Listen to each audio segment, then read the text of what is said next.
Yang demikian itu adalah kerana mereka sentiasa memanfaatkan setiap pemberian Allah di jalan yang benar.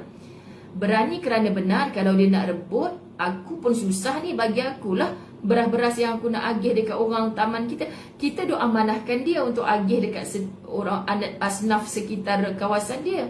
Rupa-rupanya dia tu jauh lebih teruk daripada asnaf tu.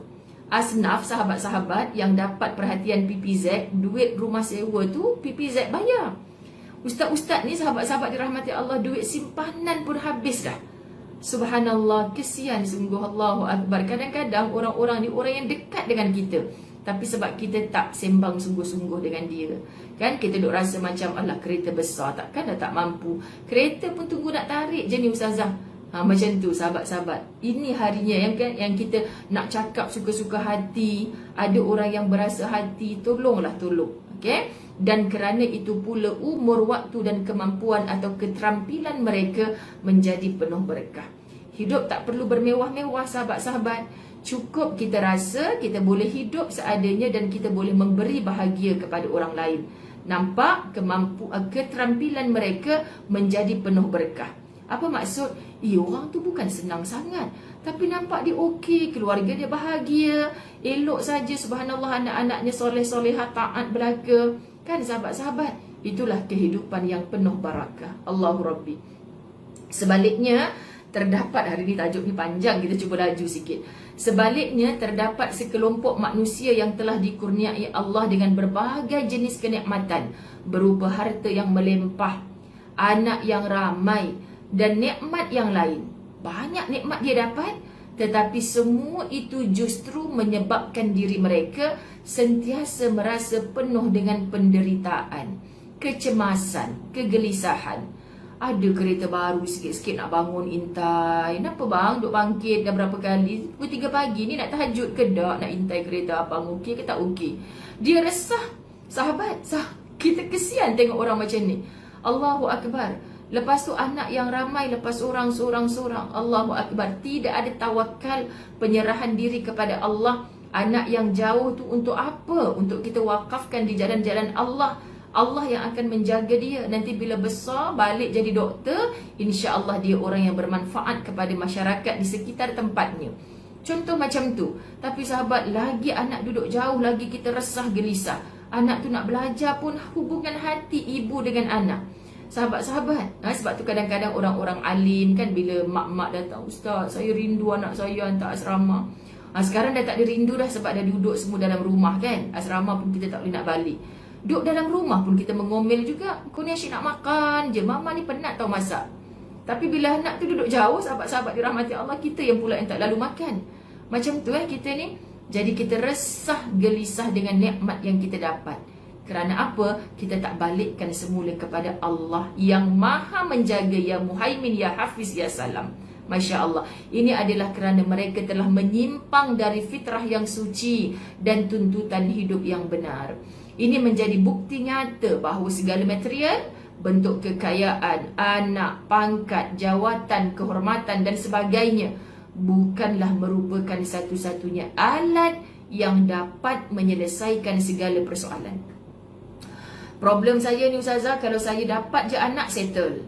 Problem saya ni ustazah, kalau saya dapat je harta, settle. Problem saya ni ustazah, kalau saya dapat naik pangkat, settle. Kita kata, tapi Allah tak kata begitu pun. Allah yang cipta kita sahabat, Allah yang tahu bila tempoh jangka hayat kita, bila tarikh mati kita, bagaimana kita selepas mati, Allah maha tahu. Lalu kenapa kita nak buat keputusan atas diri kita sendiri tanpa bertanya-tanya kepada Allah? Okey, sebab tu ada doa, sebab tu ada solat istikharah, sebab tu kita suruh ikhtiar sedaya mampu. Okey, walaupun terpaksa merangkak, pergilah. Untuk apa? Antara amal ibadah yang kata Nabi, kalau kau tahulah fadilat ni, kau akan pergi untuk melaksanakan subuh berjemaah itu dengan merangkak. Nabi tak cakap sebab nanti kau akan jumpa segunung emas, tak cakap. Tapi akal kita boleh berfikir. Maksudnya sahabat-sahabat dirahmati Allah, kalau kita jaga subuh, insya-Allah yang lain akan terjaga. Jaga sungguh-sungguhlah, walaupun terpaksa merangkak untuk bersolat subuh secara berjemaah. Khusus orang lelaki yang mendengar, kita ternanti-nanti masjid surau dibuka, insya-Allah, amin. Semua kita mahu, bukan kita mahu dibeginikan sahabat. Okey, tetapi dalam pada kita nak putuskan rantaian COVID-19 ni, ada pakar-pakar yang telah menyebutkan kepada kita begini cara. Jadi kita berserah kepada Allah, semoga Allah sentiasa melindungi kita. Seterusnya, lihatlah betapa ramai sarjana atau doktor yang tidak dapat memberikan pendapat, pemikiran dan pengaruh yang cukup bagi masyarakatnya. Okey, macam mulutnya dizip. Allahu Akbar.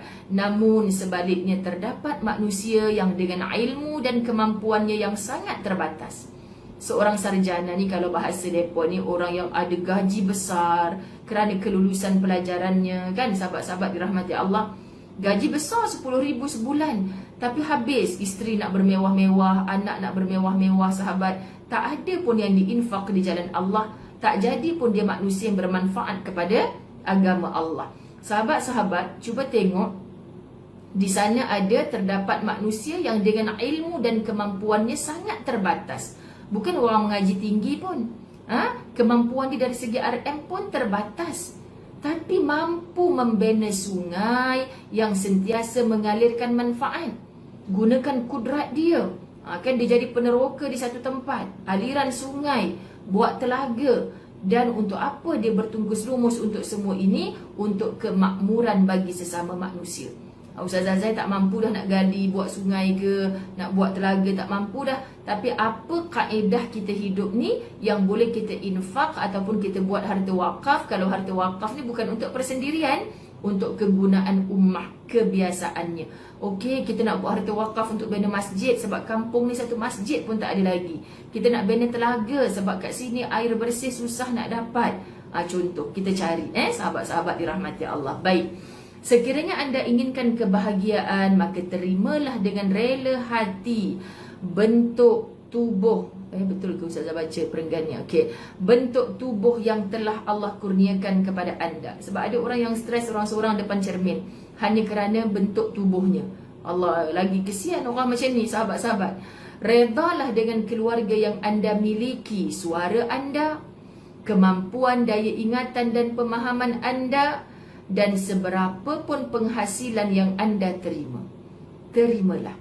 Redalah, sahabat-sahabat. Bahkan orang yang memelihara sifat zuhud akan bersifat lebih daripada itu. Itu yang cerita Siti Sarah lagi. Sahabat-sahabat dirahmati Allah. Sebab Ustazah bila tengok handphone, macam-macam grup ada. Sahabat-sahabat dirahmati Allah, grup yang Ustazah bersama dengan mereka lah dalam kuliah-kuliah sebagainya. Bukan semua grup Ustazah nak join, sahabat-sahabat dirahmati Allah. Tapi grup tu ada grup bekas yang satu sekolah dengan dia. Siapa dia dulu? Bahkan Siti Sarah ni adalah kejiranan kami lah, orang Keramat. Sahabat-sahabat dirahmati Allah, Ustazah pun di Taman Keramat. Beliau pun orang Keramat AU3.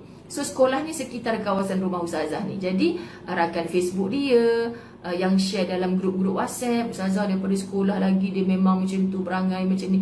Ya Allah, kan? Orang semua keluar menampilkan kebaikannya. Zaman sekolah lagi dia dah ke 5 pagi bangun, keluar tolong bapak dia berniaga. Bayangkan dia dah biasa hidup susah Ustazah. Maksudnya sahabat-sahabat, anak-anak muda kalau ada yang mendengar, kita kena susah dulu sayang-sayang sekalian. Kita kena belajar hidup susah. Tapi hari ini kita terpengaruh, tengok dekat, wow, macam mana dia boleh kaya. Nak kaya jugalah, walaupun sekadar joget-joget depan laptop. Nak kaya jugalah, tak apalah. Soal Allah marah ke tak marah, nanti kita minta mati husnul khatimah. Boleh tak Ustazah, saya nak mati juga dalam wabak ni. Saya nak mati juga dalam keadaan saya bersalinkan anak. Tu orang sebut-sebut tu kebaikan, tapi sekarang saya buat je lah dosa. Kita boleh pilih untuk hidup cara bagaimana, tetapi kita tak boleh memilih untuk mati dengan cara bagaimana. Semua tu kehendaknya Allah. Macam yakin sangat boleh mati cara husnul khatimah kalau kita hari ni berpoya-poya dengan rezeki yang Allah beri kepada kita.